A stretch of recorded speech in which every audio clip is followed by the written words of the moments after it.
Shalom, selamat sore Bapak Ibu Saudara-saudari yang terkasih dimanapun Anda berada. Saat ini kita boleh bertemu kembali dan kita boleh merasakan kasih Bapa yang diberikan setiap hari di dalam kehidupan kita semua. Apa kabar saudara dengan situasi yang mendunia saat ini? Apakah tetap ada sukacita, tetap ada kekuatan dan ketabahan, tetap ada di dalam mezbah doa bersama keluarga? Ya, karena itu penting dan memberi kekuatan bagi setiap kita. Mari kita satu dalam doa. Tuhan Yesus, kami mengucap syukur untuk waktu yang Engkau berikan kepada kami, di mana kami boleh mendengar akan firman-Mu dan kami boleh belajar apa yang menjadi kehendak-Mu di dalam setiap kehidupan anak-anak-Mu. Urapi kami Tuhan, dimanapun umat-Mu berada, dimanapun Bapak Ibu Saudara sekalian yang ada di pelosok-pelosok, kami pertaruhkan mereka semua dalam tangan-Mu. Biarlah firman yang ditaburkan boleh menjadi berkat dan kekuatan bagi kami semua. Terima kasih Tuhan Yesus, terima kasih Roh Kudus, Engkau yang berbicara dan Engkau yang mengambil alih semuanya. Di dalam nama Tuhan Yesus, kami berdoa dan mengucap syukur. Haleluya. Amin. Saudara, judul daripada khotbah sore hari ini adalah pengharapan di tengah penderitaan. Semua manusia yang lahir di muka bumi ini pasti pernah mengalami apa itu penderitaan di dalam hidupnya. Tidak sedikit manusia yang ketika dilanda penderitaan memilih jalan pintas. Banyak cara yang mereka lakukan tanpa bertanya atau berdoa kepada Tuhan, meminta jalan keluar yang terbaik. Mungkin penderitaan itu terlalu berat untuk dipikul sehingga mereka nekat untuk melakukan hal-hal yang dilarang oleh Tuhan. Saudara, mungkin penderitaan yang kita alami ada maksud Tuhan. Ya, frustasi di dalam kehidupan ini, apalagi situasi yang mendunia saat ini, ditambah hal-hal yang lain yang membawa suasana lebih lagi menakutkan. Ada cemas, ada takut, ada khawatir, dan ekonomi semakin terpuruk. Di segala aspek kehidupan, semuanya hampir mengalami krisis. Ya saudara, dan banyak reaksi yang terjadi, banyak yang mengeluh, ya sudah jenuh menunggu kapan berakhirnya masalah ini. Tetapi yang ada adalah persoalan yang datang silih berganti. Orang yang menjadikan harapan hanya sekedar angan-angan, bagaikan mimpi di siang bolong. Tetapi orang yang menjadikan harapan sebagai visi yang diperjuangkan dalam ketekunan, dalam doa, sambil mengandalkan pertolongan dari Tuhan, itu adalah realitas sejati yang memberi pengharapan di tengah-tengah penderitaan. Ya saudara, pertolongan Tuhan menjadikan kita merasakan anugerahnya yang luar biasa. Ya, dan sanggup untuk menerobos benteng-benteng kesulitan.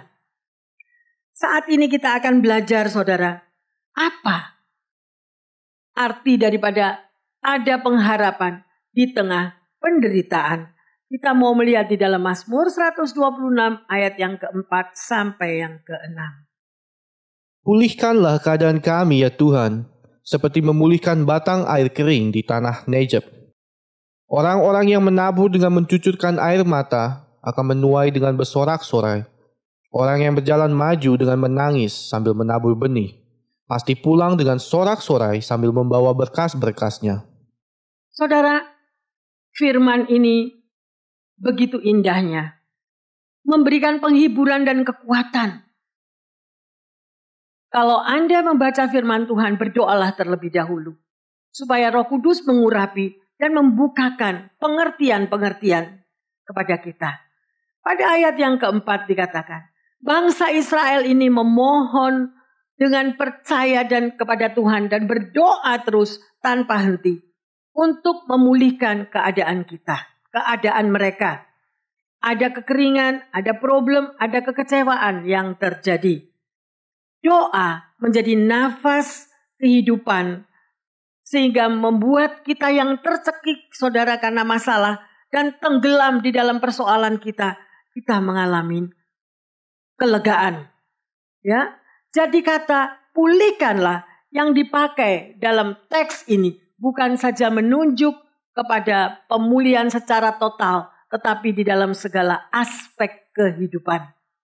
Proses pemulihan itu disejajarkan dengan memulihkan batang air di tanah Negeb. Tanah Negeb adalah padang pasir, padang gurun di sebelah selatan Yerusalem. Ya, saudara. Padang pasir itu tandus dan kering. Panas, tidak enak. Tetapi pada musim tertentu setelah hujan turun, keadaannya akan berubah drastis. Dengan gambaran keadaan padang gurun yang kering dan tandus, kita bisa melihat di dalam Mazmur 137 ayat yang pertama sampai keempat. Di tepi sungai-sungai Babel, di sanalah kita duduk sambil menangis. Apabila kita mengingat Sion, pada pohon-pohon gandarusa di tempat itu, kita menggantungkan kecapi kita. Sebab di sanalah orang-orang yang menawan kita meminta kepada kita memperdengarkan nyanyian. Dan orang-orang yang menyiksa kita meminta nyanyian sukacita. Nyanyikanlah bagi kami nyanyian dari Sion. Bagaimanakah kita menyampaikan nyanyian Tuhan di negeri asing? Saudara, kita bisa melihat di sini pada ayat yang pertama. Apabila kita melihat Sion, mengingat masa lalu, bisnis sukses, dulu adalah orang yang kaya, yang makmur, bahagia, dan lain sebagainya. Semuanya yang dibicarakan hanyalah masa lalu. Ya, jadi hanya memori-memori yang sudah terjadi pada masa yang lalu. Saudara, kalau kita selalu menoleh ke belakang, kita akan kecewa. Kita akan menyesali. Aku dulu mengalami keberhasilan, aku dahulu sukses, aku dahulu mempunyai segala-galanya. Tapi lihat keadaan saat ini, semuanya terpuruk, semuanya hancur. Dan yang ada justru membuat kita itu down, membuat kita itu tidak ada semangat. Ya saudara, oleh karena itu firman Tuhan berkali-kali mengatakan, jangan lagi menoleh ke belakang. Biarlah yang lalu itu sudah berlalu. Ya saudara, ada maksud Tuhan di dalam setiap perkataan firman-Nya. Mari kita melihat pada ayat yang kedua. Di situ dikatakan menggantungkan kecapi. Saudara, apa artinya? Sudah tidak ada sukacita lagi. Kecapi itu adalah suatu pujian, penyembahan. Ya, saudara, kita bisa bermazmur, tetapi semuanya itu hilang berantakan pada waktu persoalan terjadi. Ya, saudara, karena kita udah menyesal kenapa aku hidup. Berapa banyak kita yang mengatakan demikian. Nyesel akan situasi yang semuanya ini terjadi. Saudara, tapi kita mau belajar terus. Kita mau melihat apa yang Tuhan katakan kepada saudara dan saya. Pada ayat 3a, sebab di sanalah orang-orang yang menawan kita. Kita ditawan oleh sakit hati. Kita ditawan oleh kekecewaan. Jadi hati kita menjadi pahit, penyesalan demi penyesalan. Saudara, masihkah ada sakit hati yang terpendam di dalam hati kita? Kita mengatakan masalahnya sudah selesai, masalah sudah berlalu. Tetapi pada waktu tertentu, kekecewaan itu masih timbul lagi. Mengingat masa lalu. Kepahitan terjadi lagi. Ada marah, ada geram. Karena teringat-ingat keadaan apa yang pernah terjadi. Oleh karena itu saudara, jangan mau kita diikat. Jangan mau kita ditawan oleh segala kepahitan pada masa yang lalu. Ya, sehingga menyebabkan penyesalan. Menyesal kenapa saya bertemu dengan masalah itu. Menyesal kenapa saya bertemu dengan orang itu. Yang ada hanya penyesalan yang tidak ada gunanya. Tidak mudah saudara. Hanya Anda, hanya saya bersama Tuhan mampu untuk menangani masalah itu. Kita lihat pada ayat yang ke-3b. Orang yang menyiksa kita meminta nyanyian sukacita. Ya, artinya apa? Ada intimidasi. ada pemaksaan, ada tekanan. Berapa banyak di antara kita saat ini yang hidup di dalam tekanan.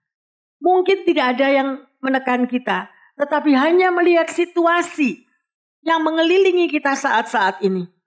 Kita sudah langsung merasa tertekan. Ketakutan, kekhawatiran itu yang menekan kita. Gimana anak-anak? Gimana masa depan? Masihkah ada masa depan? Saudara, Tuhan memberikan jalan keluar. Tuhan memberikan kuncinya yang luar biasa. Kalau kita mau memiliki hubungan intim dan membaca firman-Nya yang memberikan kekuatan di dalam hidup saudara dan saya. Kita lihat pada ayat yang keempat. Bagaimana kita menyanyikan nyanyian Tuhan di negeri asing. Hidup dalam stres, saudara. Depresi. Menghadapi keadaan yang harus dijalani, yang harus diterima. Ya, kembali kita melihat situasi yang terjadi saat ini.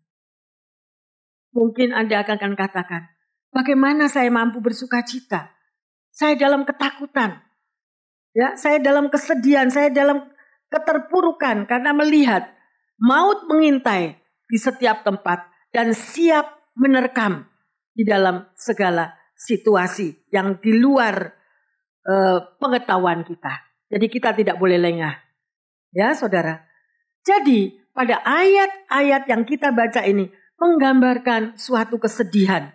Apa yang pernah dialami pada masa yang lalu dan apa yang dialami saat ini semuanya bertolak belakang. Gambaran suatu masalah dan penderitaan. Oleh karena itu bangsa Israel minta pemulihan. Mereka mengalami kekeringan, artinya kekurangan air. Ya, sebagai anak-anak Tuhan, kita butuh air hidup, yaitu Yesus.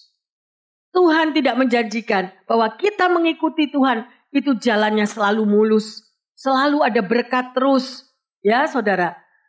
Tuhan kita adalah Tuhan yang mendidik. Pendidikan Tuhan adalah pendidikan padang gurun. Pada minggu yang lalu kita sudah belajar bagaimana Roh Kudus membawa Yesus ke padang gurun. Ya, saudara. Dan demikian juga kehidupan kita. Saudara. Tapi luar biasa. Apa yang kita lihat di dalam Mazmur 136 ayat 16 ini. Kepada Dia yang memimpin umat-Nya melalui padang gurun, bahwasanya untuk selama-lamanya kasih setianya. Saudara, jelas firman ini. Yesus memimpin saudara dan saya, artinya Dia tidak tinggalkan kita pada waktu kita ada di padang gurun. Mungkin saat ini kita semua mengalami padang gurun. Ya, tetapi firman-Nya ya dan amin. Yesus memimpin, Yesus ada, Yesus bersama kita. Oleh karena itu saudara, jangan lewatkan waktu kita untuk selalu bersekutu dengan Yesus. Untuk selalu mempunyai hubungan intim dengan Yesus. Bercakap-cakap dengan Dia. Dan itu memberikan kekuatan yang luar biasa. Ya, jangan bosan untuk berdoa saudara. Jangan hanya tertuju kepada sesuatu yang negatif di sekeliling kita. Ya, oleh karena itu saudara, kita mau belajar. Yaitu pendidikan Tuhan adalah mendidik karakter kita. Anak-anaknya. Ya, kita boleh melihat bagaimana orang Israel yang berjalan berputar-putar di Keluaran 15 ayat yang ke-22 sampai ke-25. Musa menyuruh orang Israel berangkat dari Laut Teberau. Lalu mereka pergi ke padang gurun Syur. 3 hari lamanya mereka berjalan di padang gurun itu dengan tidak mendapat air. Sampailah mereka ke Mara, tetapi mereka tidak dapat meminum air yang di Mara itu, karena pahit rasanya. Itulah sebabnya dinamai orang tempat itu Mara. Lalu bersungut-sungutlah bangsa itu kepada Musa. Kata mereka, apakah yang akan kami minum? Musa berseru-seru kepada Tuhan, dan Tuhan menunjukkan kepadanya sepotong kayu. Musa melemparkannya kayu itu ke dalam air. Lalu air itu menjadi manis. Di sanalah diberikan Tuhan ketetapan-ketetapan dan peraturan-peraturan kepada mereka, dan di sanalah Tuhan mencoba mereka. Firman-Nya.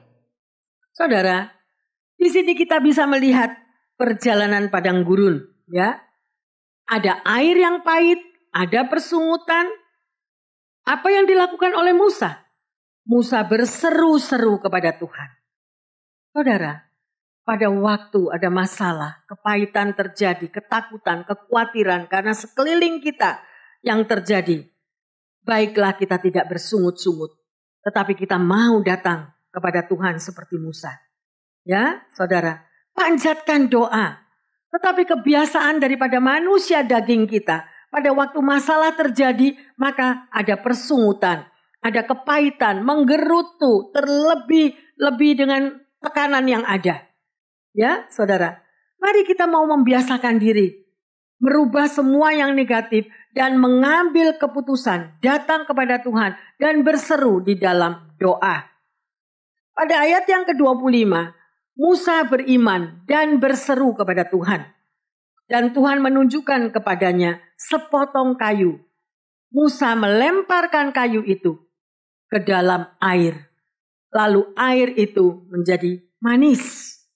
Saudara, kayu itu adalah lambang kerapuhan dan kelemahan kita yang belum berjumpa dengan Yesus.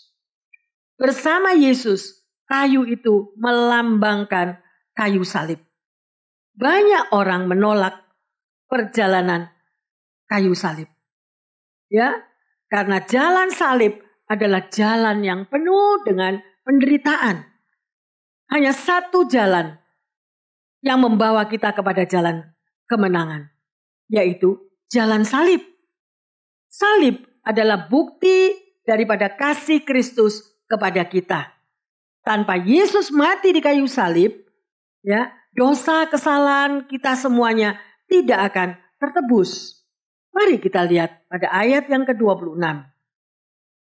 Firman-Nya, jika kamu sungguh-sungguh mendengarkan suara Tuhan Allahmu dan melakukan apa yang benar di matanya dan memasang telingamu kepada perintah-perintahnya dan tetap mengikuti segala ketetapannya, maka aku tidak akan menimpakan kepadamu penyakit manapun yang telah kutimpakan kepada orang Mesir, sebab aku Tuhanlah yang menyembuhkan engkau.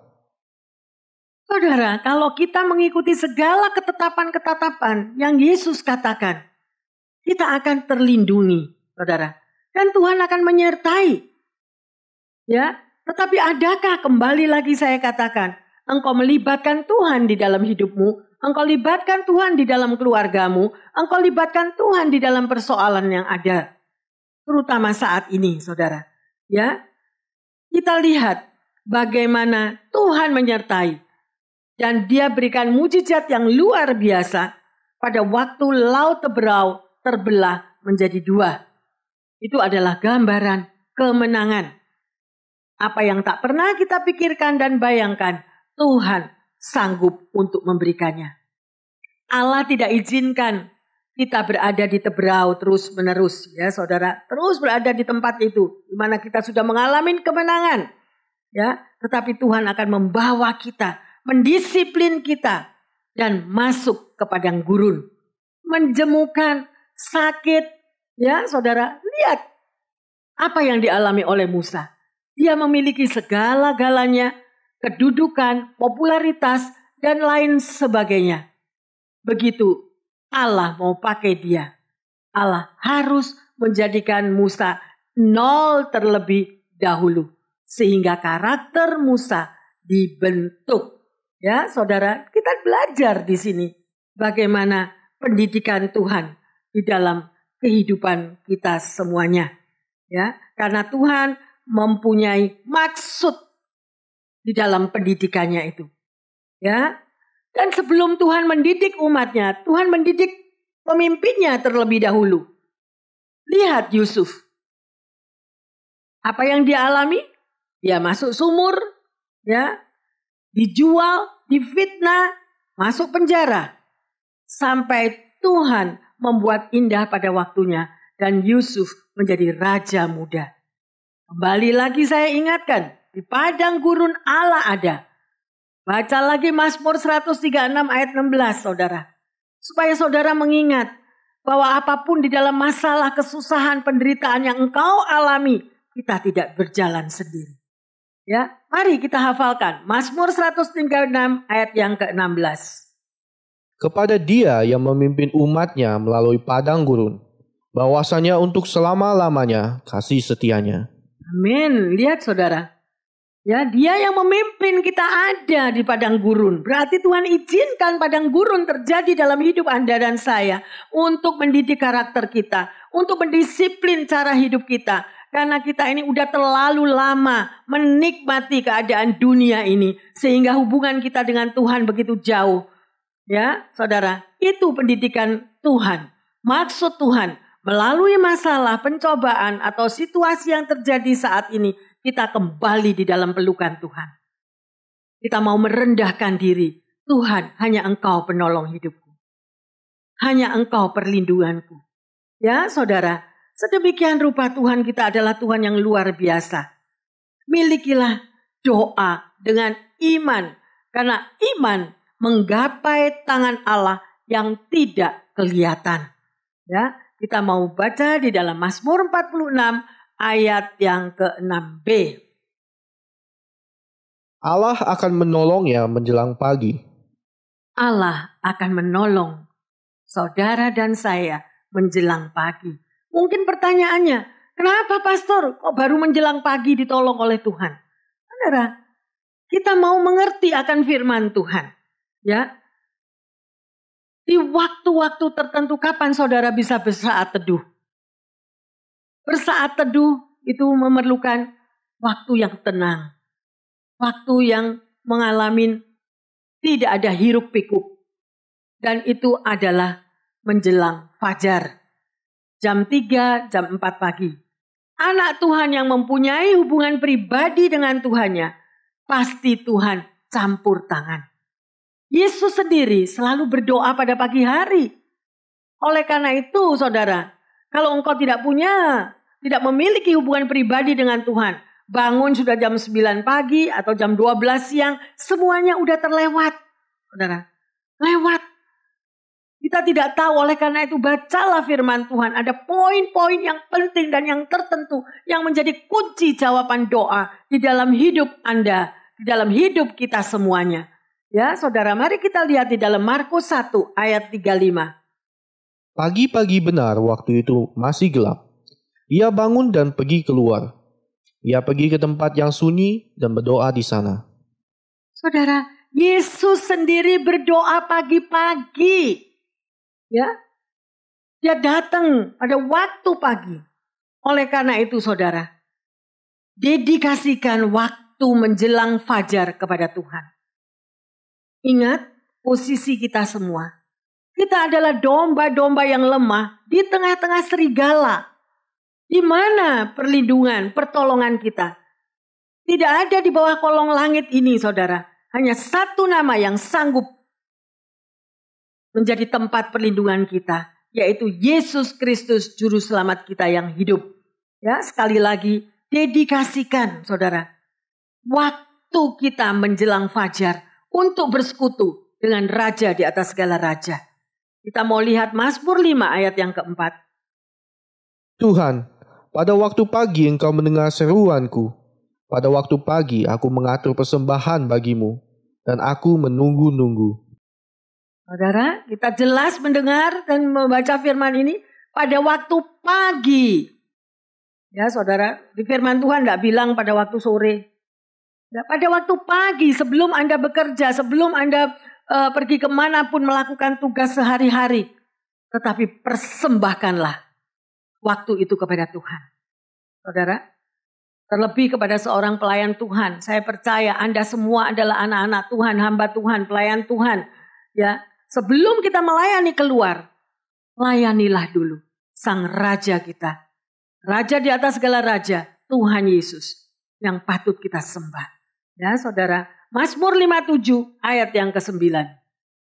Bangunlah hai jiwaku, bangunlah hai gambus dan kecapi, aku mau membangunkan fajar.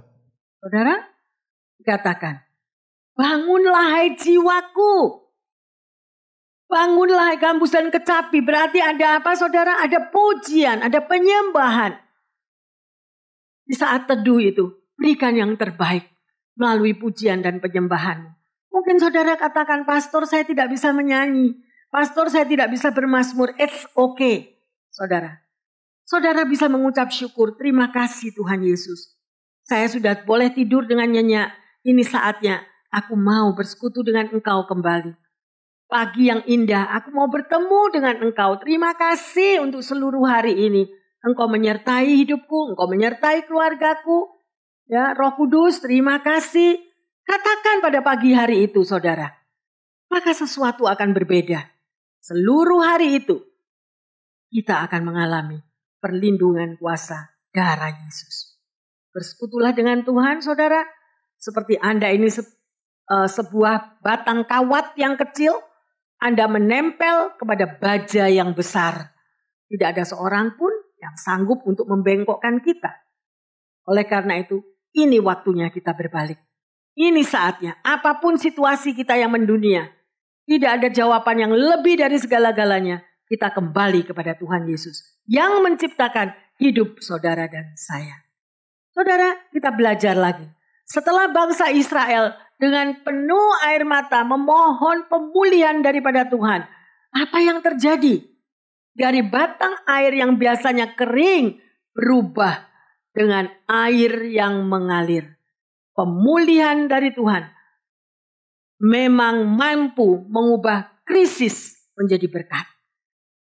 Jadi kalau Anda mau, situasi krisis apapun yang Anda alami, itu menjadi berkat, ada satu pemulihan, datanglah kepada Tuhan. Katakan dengan iman dan pengucapan syukur. Ya, karena Tuhan sanggup untuk memulihkan segala-galanya. Tiada yang mustahil bagi Tuhan, saudara.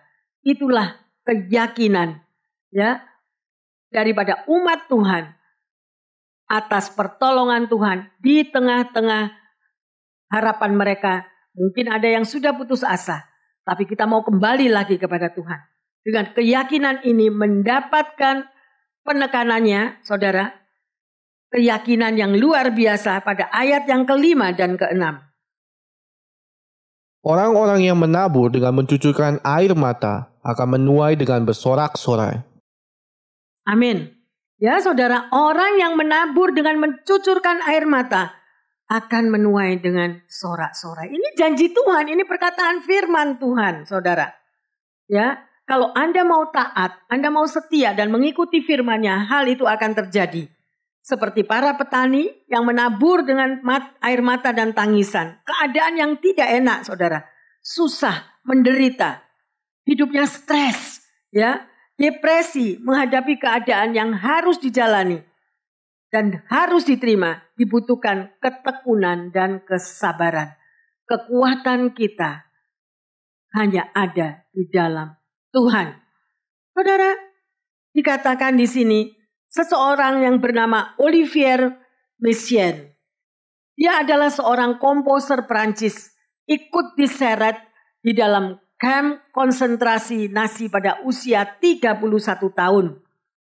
Di sana Messiaen membujuk seorang penjaga penjara untuk menyediakan kertas dan tempat untuk dia bisa menulis sebuah komposisi musik. Dan pada Januari 1941, gubahannya berjudul Quartet for the End of Time. Ya, saudara. Dan ini ditampilkan di depan 4.000 tawanan dan penjaga penjara. Sampai saat ini, komposisi itu dianggap sebagai adikarya. Kemudian, Caroline Renz dalam artikel tentang hubungan antara kesenian dan iman, dia menulis, ketika kita menyaksikan perubahan dari bahan mentah menjadi karya yang indah, kita diingatkan bahwa mungkin keadilan bisa ditegakkan di tengah ketidakadilan. Ya, pemulihan dapat berlangsung di tengah penyakit, seperti yang terjadi saat ini. Masalah berganti-ganti, silih berganti. Keharmonisan dapat ditubuhkan di tengah kekacauan. Karya seni yang indah menggugah pengharapan kita akan pemulihan. Saudara, kita akan kembali pada Mazmur 126 ayat yang ke-5b. Akan menuai dengan bersorak-sorai. Orang yang menabur dengan air mata akan menuai dengan sorak-sorai. Ya, jadi para petani ini dia menabur dengan air mata, saudara. Ya, ada tangisan. Tetapi akhirnya mereka menuai dengan sukacita. Demikian orang Israel mengalami pemulihan dari Tuhan. Demikian juga dengan keadaan kita semua saat ini. Tuhan sanggup memulihkan. Mari saudara, beranilah untuk membayar harga dengan doa, ucapan syukur, beriman kepada Tuhan. Charles Spurgeon mengatakan, menabur itu duka cita, menuai adalah sukacita. Jika kita tidak pernah menabur dengan berlinang air mata, tidak akan pernah menuai dengan sukacita. Ya, mulut kita tidak pernah dipenuhi dengan tawa jika kita tidak pernah mengalami duka cita yang pahit. Sebab jerih payah, keringat, dan tangis orang yang berusaha dengan mengandalkan doa, mengandalkan pertolongan Tuhan dan iman, pasti berakhir dengan sorak-sorai. Ya, saudara, pemulihan ini membuat orang Israel mampu melangkah menyongsong harapannya pada masa depan. Ya, kita mau melihat pada ayat yang ke-6. Orang yang berjalan maju dengan menangis sambil menabur benih, pasti pulang dengan sorak-sorai sambil membawa berkas-berkasnya. Saudara diingatkan lagi, ya, ini adalah satu kepastian. Kalau engkau menabur dengan air mata, engkau menangis tetapi tetap maju ke depan, tidak mundur. Maju ke depan ya saudara. Maka kita akan melihat sukacita akan dialami. Ya, saudara, banyak orang Kristen menabur tetapi belum melihat tuaian. Benih harus mati dan baru bisa menghasilkan. Tunas baru bisa menjadi satu tanaman. Hidup kita bagaikan benih. Mati dalam Tuhan dan hidup bagi Tuhan. Ya saudara, sebagai seorang penabur, keluar dan menabur benih bagi dunia. Sudahkah saudara dan saya melakukan hal itu? Menabur benih saudara, mewartakan sabda Tuhan, menjadi saksi Kristus dimanapun Anda dan saya berada. Kesedihan yang mendalam yang saudara alami, ya, tetap kita mau menabur sambil berdoa akan mendatangkan kuasa Tuhan berupa pembaharuan dan mujizat. Orang percaya diyakinkan bahwa apa yang mereka taburkan dengan rajin saat-saat ini akan diberkati dengan berlimpah-limpah oleh Allah pada waktu yang akan datang. Saudara, ada seorang yang bernama Wang Mingtao, adalah seorang hamba Tuhan yang harus mendekam di dalam penjara komunis di Cina karena imannya di dalam Kristus. Namun, tahun-tahun di dalam kesendirian dan penderitaannya tidak membuat imannya menjadi lapuk. Sebaliknya, ia semakin bersinar dan berbuah. Setelah ia dibebaskan, ia menerima kunjungan dari pendeta Billy Graham. Dan pendeta Billy Graham bertanya, apakah ada pesan yang ingin pendeta Wang sampaikan? Ya, saudara. Kemudian pendeta Wang menitipkan pesan dari Wahyu 2 ayat yang ke-20.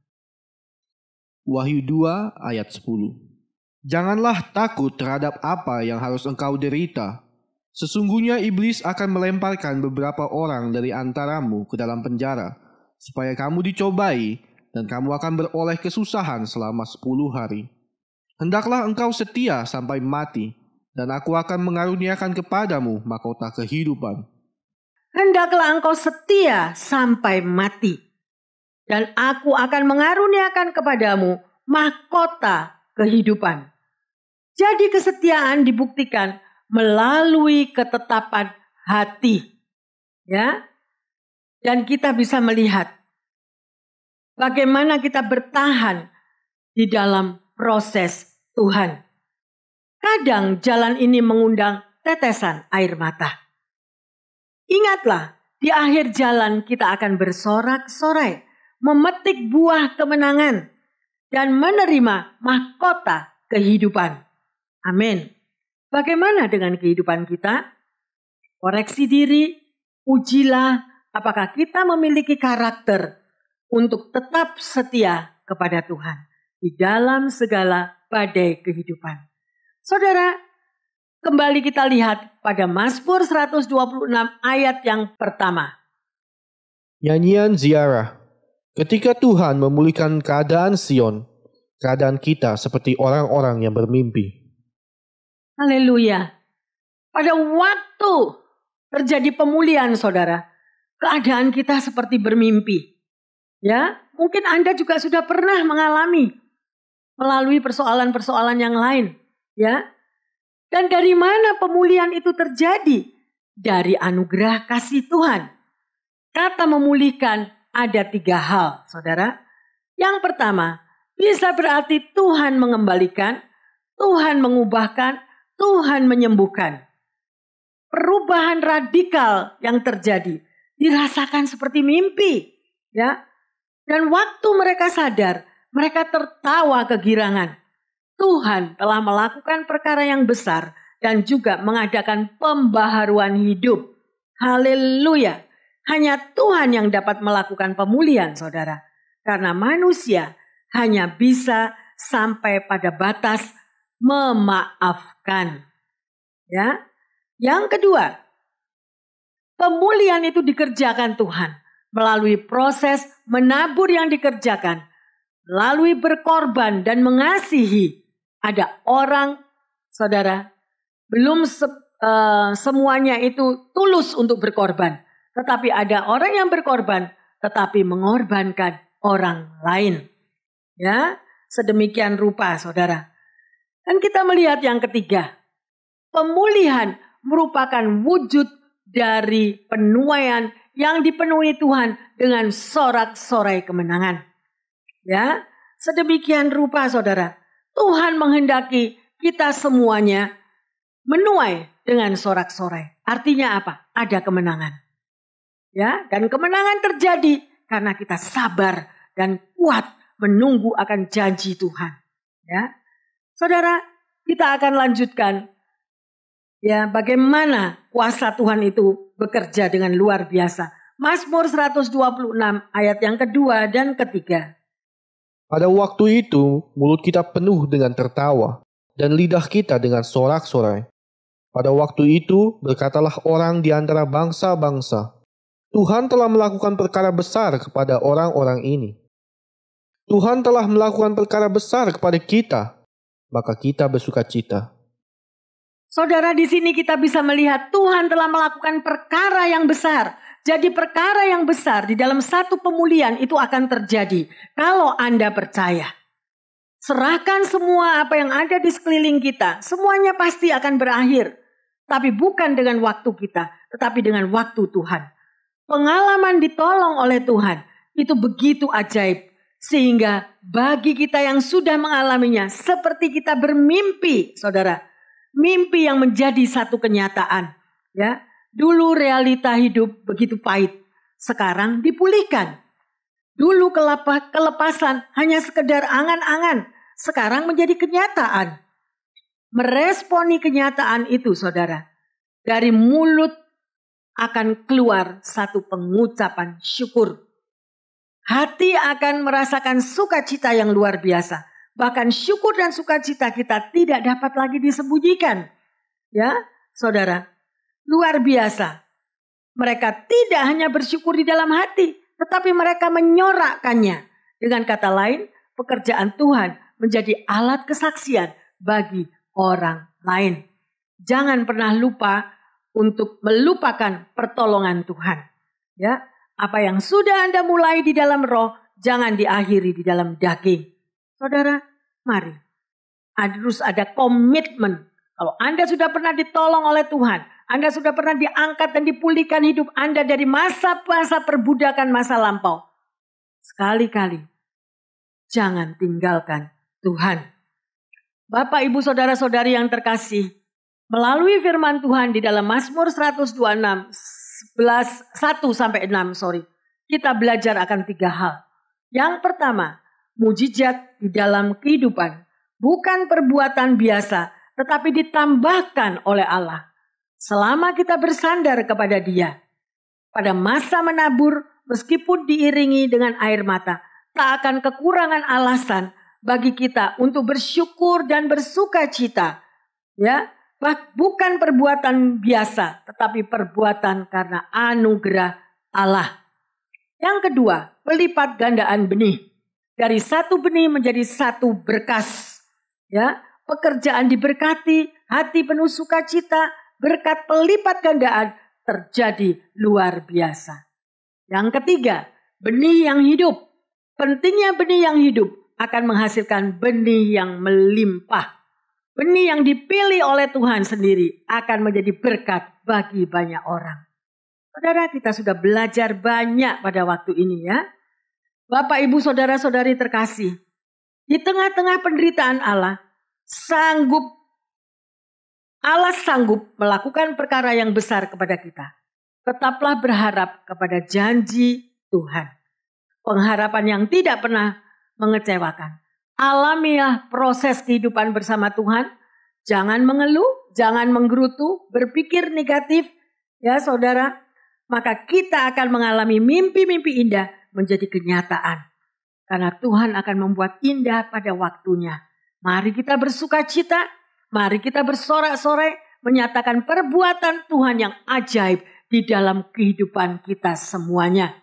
Ya, sekalipun sekeliling kita ya membawa kita mengalami ketakutan, keadaan yang tidak menentu, tetaplah bersyukur. Dan itu adalah kunci di atas segala-galanya. Kiranya firman Tuhan yang kita sudah pelajari pada saat ini menjadi berkat bagi kita semua. Percaya bahwa apapun keadaan yang kita alami, yang mendunia saat ini, Tuhan sanggup memulihkan. Dia yang pegang kendali seluruh muka bumi, Dia yang pegang kendali setiap pribadi lepas pribadi, asal hidup saudara dan saya berkenan di hadapannya. Tuhan sanggup memulihkan kehidupan umatnya yang percaya dan selalu berharap kepadanya. Saudara, menjadi satu kesaksian, marilah. Kalau Anda pernah ditolong oleh Tuhan dalam penderitaan yang kita alami, pasti ada nyanyian. Pasti ada kata-kata pengucapan syukur. Bahwa pertolongan dari Tuhan itu luar biasa. Yang membawa hidup saudara dan saya mengalami ketenangan. Kuncinya hanya dekat bersama Tuhan. Mari saudara, jadikan penyembahan ini doa bagi kita semuanya. Haleluya.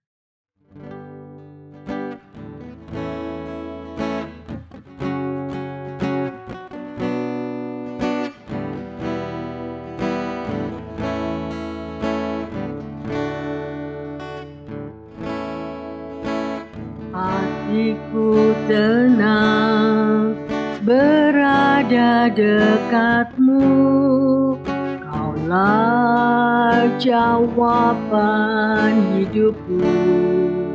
Amin. Hatiku tenang berada dekatmu, Kau yang pelihara hidupku. Haleluya. Pertolonganmu begitu ajaib, Kau telah memikat hatiku. Di saat aku tak sanggup lagi, di situ tanganmu bekerja. Pertolonganmu begitu ajaib, Kau telah memikat hatiku. hatiku. Kini mataku tertuju padamu, ku rasakan kasih-Mu Tuhan, pertolongan-Mu. Pertolongan-Mu begitu ajaib, Kau telah memikat hatiku. Di saat aku tak sanggup lagi, di situ tangan-Mu bekerja. Yes Lord, pertolongan-Mu begitu ajaib, Kau telah memikat hatiku.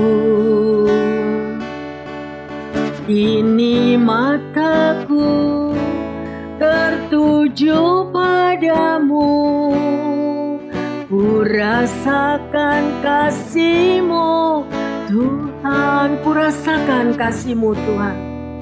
Ku rasakan kasih-Mu Tuhan, ku